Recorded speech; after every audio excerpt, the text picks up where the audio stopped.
Hello guys, welcome to the channel. Welcome to another horror film review. Today we're returning to Italian horror and the Horrible Dr Hitchcock. Now this is the release from Radiance. It comes with two Blu-rays, a reversible cover, which is pretty cool, and it comes with a booklet. It's got the wonderful Barbara still there on the front. And it comes with a booklet with loads and loads of essays and an array amount of special features on the disc. So this story tells us of Dr. Hitchcock, or Professor Hitchcock, who is horrible, and he's a horrible man. He has a perversion for necrophilia, and that's what this film basically is really kind of all based upon.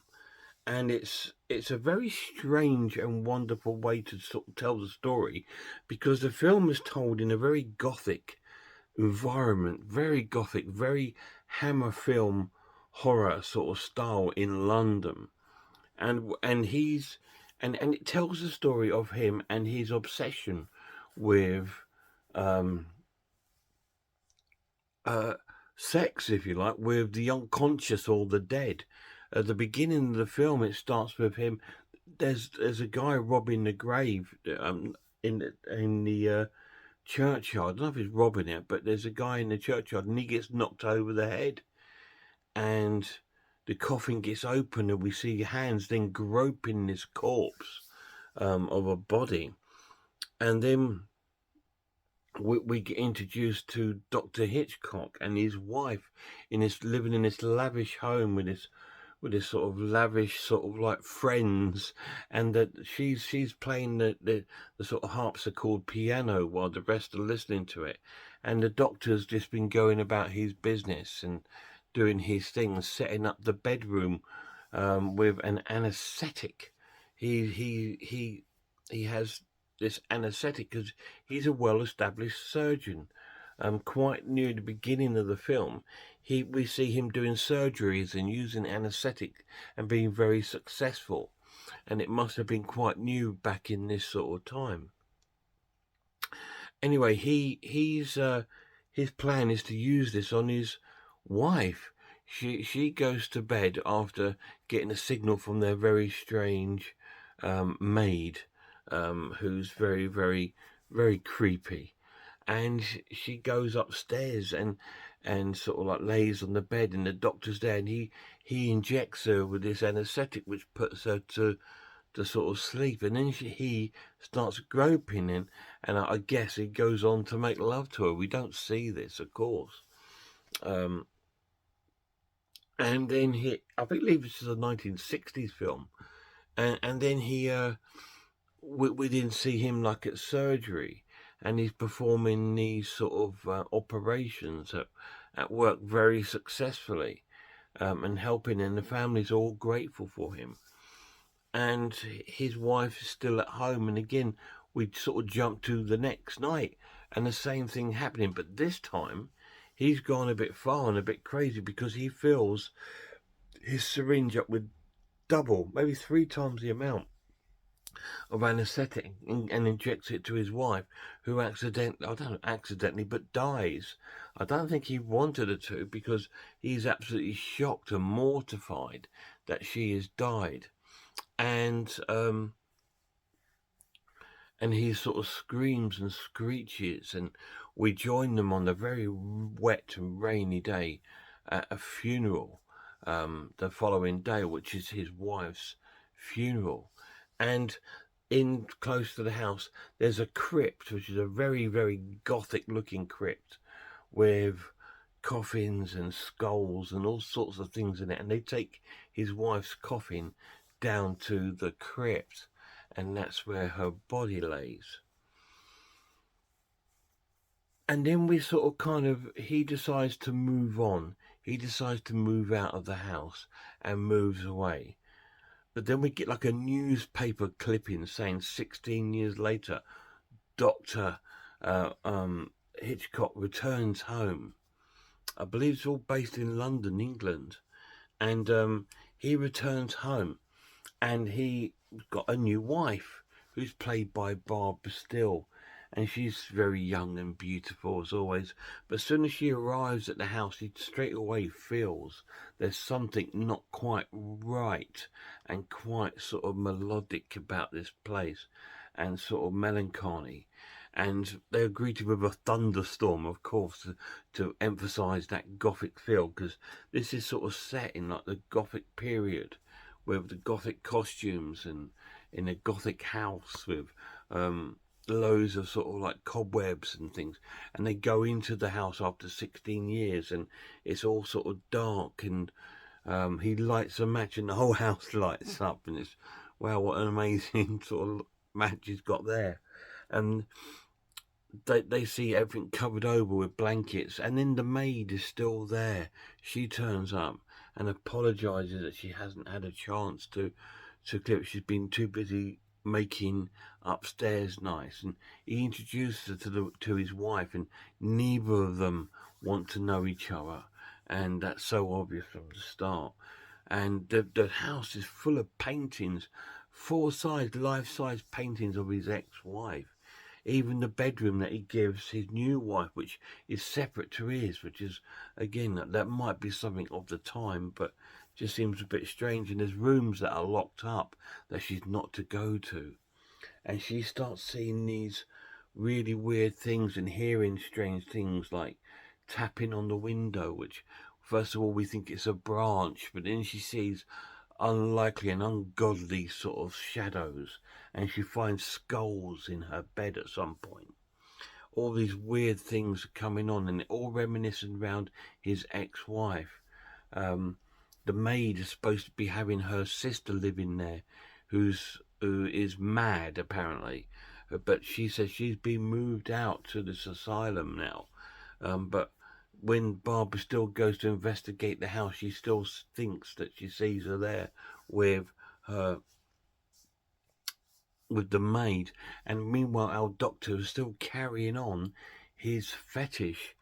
Few of his operations at the hospital have caused some female patients to die, because he will no longer use this anesthetic because of what's happened to his wife.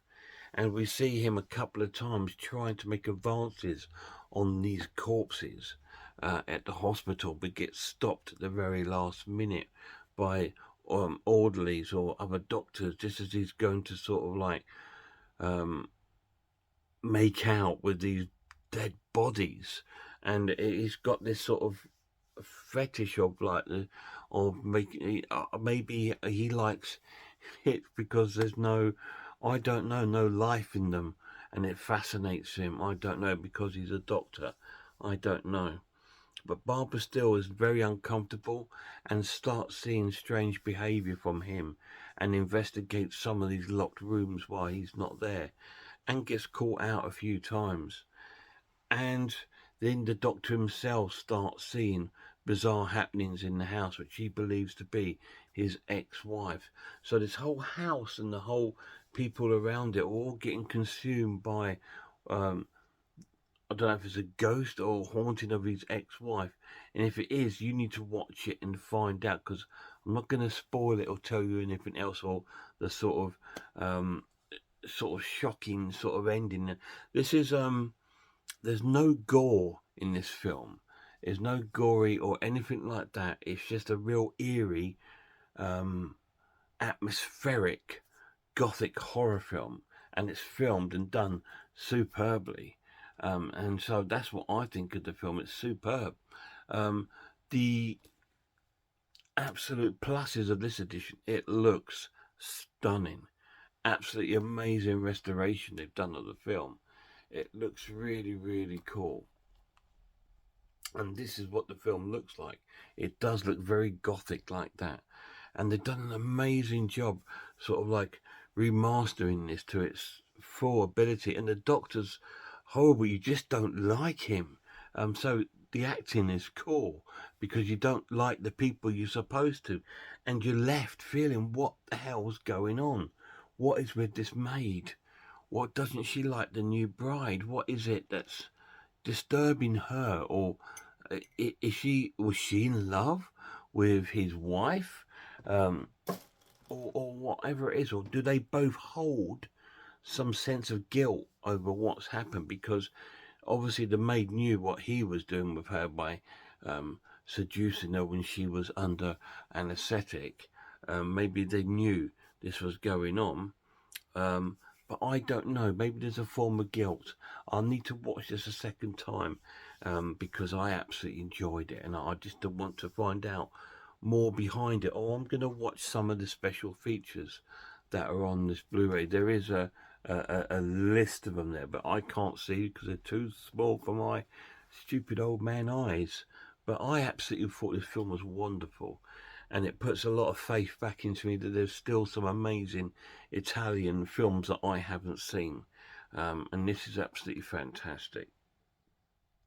Negatives of the film, yeah, there is no sort of gore in the film, which I think if there was some gore and some deaths in that sort of film, it would bring it even more.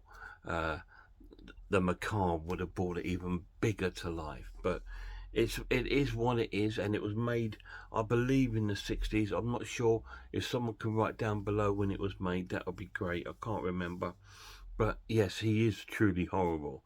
So I think the title does fit it. It comes under an array of titles. It comes under a title called Raptor, I believe, and it comes under the title of The Terrible Tales of Dr. Hitchcock. But it's been released under the Horrible Dr. Hitchcock, and it's really, really cool, really worth checking out. So it's been great to catch up with this Italian film. Stay tuned for some more reviews on my channel. I'm trying at the moment to stop scoring films because the reason is because sometimes I score the film, and then when I sometimes watch it again, I think, no, that deserves a higher score, or no, actually it's not as good as I thought it was. So I'm trying to refrain from putting a score on the film, because I don't want to give any false impressions or a false score, if you like, rather than me giving the film 6 or 7 or 8 out of 10, which actually really, really amazing, like a 10 out of 10 film, or giving a 10 out of 10 film, which is really an 8 out of 10 film. I don't want to do that, because that's me again judging and perception of these films. I thought I'm not going to try and do that. I'm just going to give you what I feel about the film, and if I really enjoyed it, and if I can recommend it. And this I can recommend if you love Italian horrors, if you love Hammer Gothic horrors, and if you love films about necrophilia. I mean, it might be your thing. You don't see any of that because of the age of the film, but it's all implied, so it's quite shocking for its time. Really cool film.